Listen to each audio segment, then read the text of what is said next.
안녕하십니까. 일요 리서치입니다. 얘기하다가 녹음 안 나왔겠지?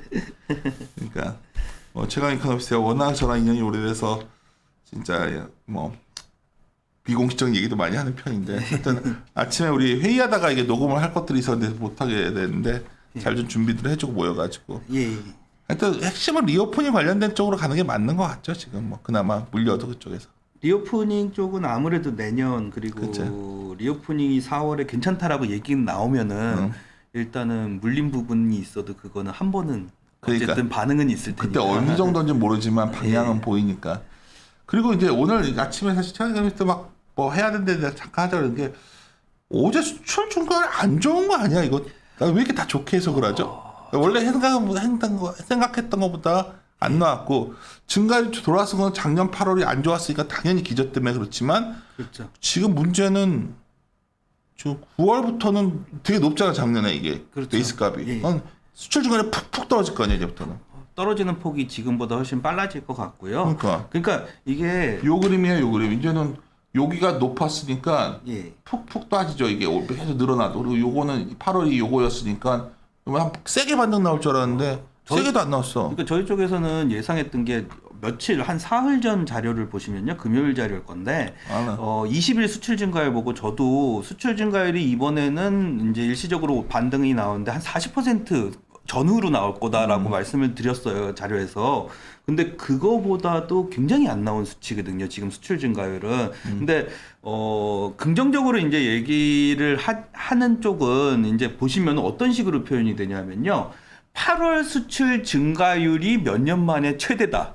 그러면서 이제 제목은 수출 증가율 역대 최대치 갱신 이렇게 나옵니다. 그리고 그렇게 할 게 아니면은 이렇게 얘기를 합니다. 1월부터 시작해서 현재까지 수출 금액이 굉장히 높다라는 표현을 해요. 근데 주식이라는 거 이제 저도 증권회사에 오래 있었지만은 올해는 아니죠. 오래 계신 분들에 비교하면 계속해서 이제 애널리를 해왔지만은 이게 단기 반응을 계속 보시는 거잖아요. 근데 8월 수치는 분명히 금액상으로 올라가던 추세가 꺾였습니다. 그리고 예상치 못하게 꺾여버렸고요. 그 다음에 요 그림에서 차트에서 밑에 있는 차트에서 요 8월 거를 한번 보세요. 2020년 7월에서 2020년 8월 수치 금액으로 보시면요.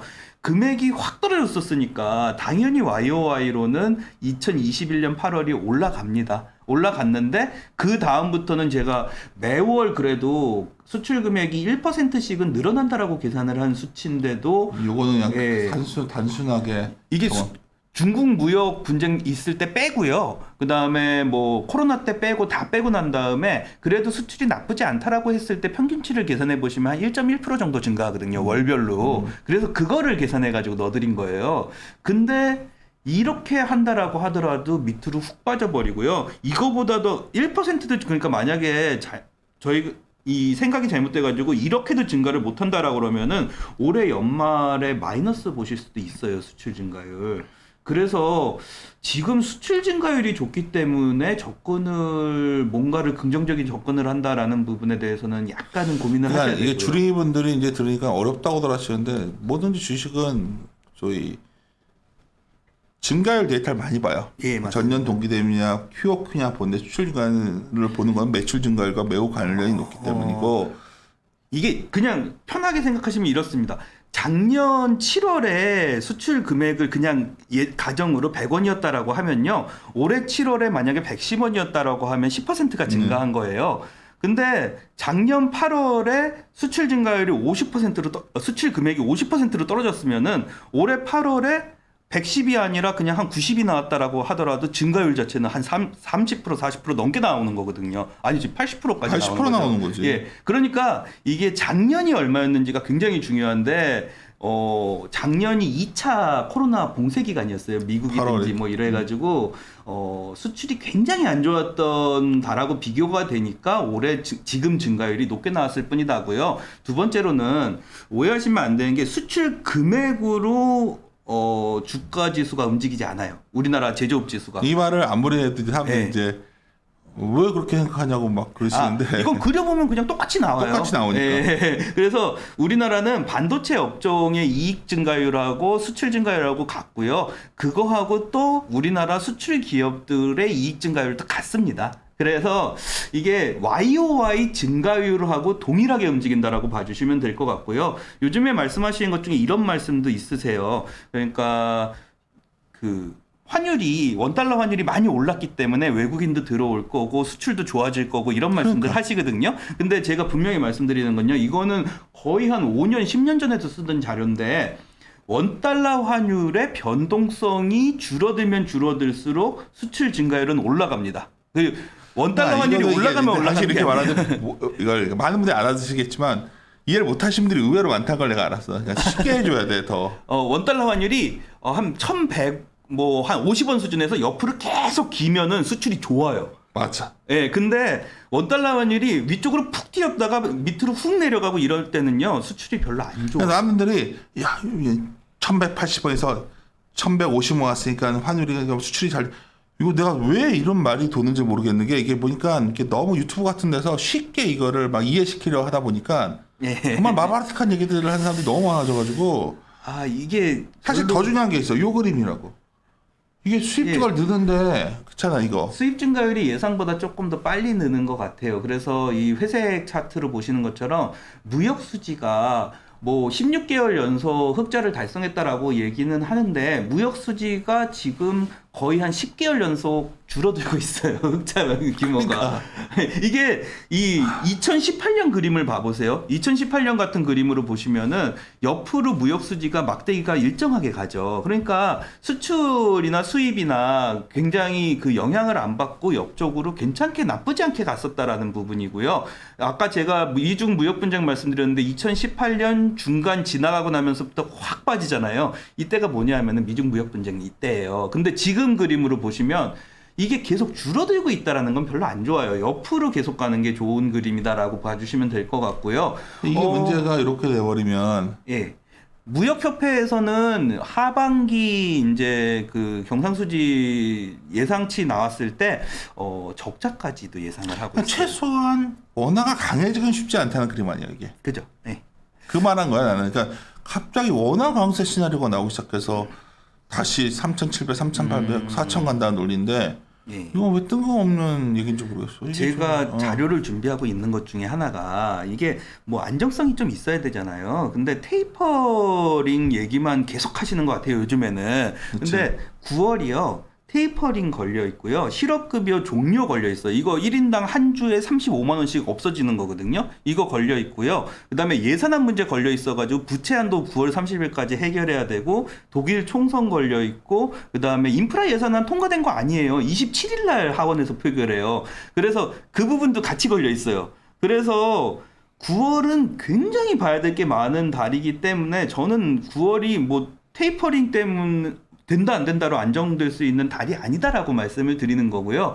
저희 전략 쪽에서 항상 말씀드리는 게 9월은 좀 조심하시고 10월에 한번 보시는 게 낫지 않겠느냐라고 말씀을 드리는데 신종호 팀장 같은 경우에는 이제 유리한 구간에서 투자를 하시라라고 말씀을 드리는 거고 저는 말씀드리는 게 조금 더 편한 구간에서 투자하시는 게 낫지 않겠느냐. 지금 굳이 지금 좀 싸진 상태니까 지금 들어가야 된다라는 타이밍이 아니라 뭐 10월에 좀 보시다가 여기서 10월까지 올라갔자 얼마나 오른다고선 그걸 못 참고서는 굳이 들어가야 된다라고 얘기할 필요는 없을 것 같아요. 뭐 만약에 사신 분들이라면은 뭐 그럴 수도 있겠지만은 이 수출 증가율을 좋게 해석한다라는 부분은 저는 아니다라고 말씀을 드리고 있는 구간이고요. 그래요. 뭐 이거는 뭐 데이터에서 어떻게 보냐의 문제인데 수출이 아주 잘 나온 건 아니라는 걸 말씀드린 거고. 이게 이제 아까 테이퍼링 말씀하셨는데 이제 고용이 안 좋게 나오니까 당연히 테이퍼링이 뒤로 미뤄지는 거 아니야. 이게 이제 시장의 동력인 것 같아요. 이거 플러스 잭스홀 미팅에서 파월이 결국은 좀 리스크온 신호를 준 거 아니냐. 뭐 이 두 가지가 저 시장 외국인 매수를 해석하는 분위기인데 모르죠. 뭐 저도 파월 친구도 아니고. 근데 하여튼 이 고용 지표는 어떻게 해석해야 돼요? 저는 기대가 너무 높았다라는 말씀은 계속해서 드리고 있는 거고요. 잘 나온 거죠, 뭐 이 정도면 사실.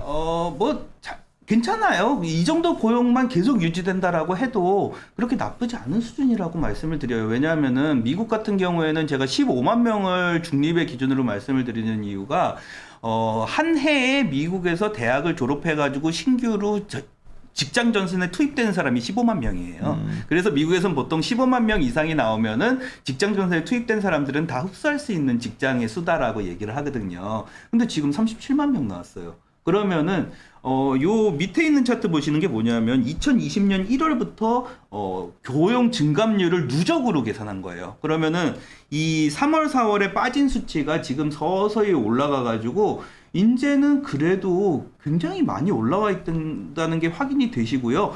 지금 수치 예상치에 못 미친다라고 하지만 추세상으로 같은 속도로 계속해 가지고 이쪽으로 올라가고 있는 거예요. 그래서 이걸 가지고서는 연준에서 이걸 봤는데 연준에서는 테이퍼링을 뒤로 늦춘다라고 판단한다? 저는 그렇게 생각하기는 굉장히 어렵지 않느냐라는 말씀을 드리고 있는 거고요.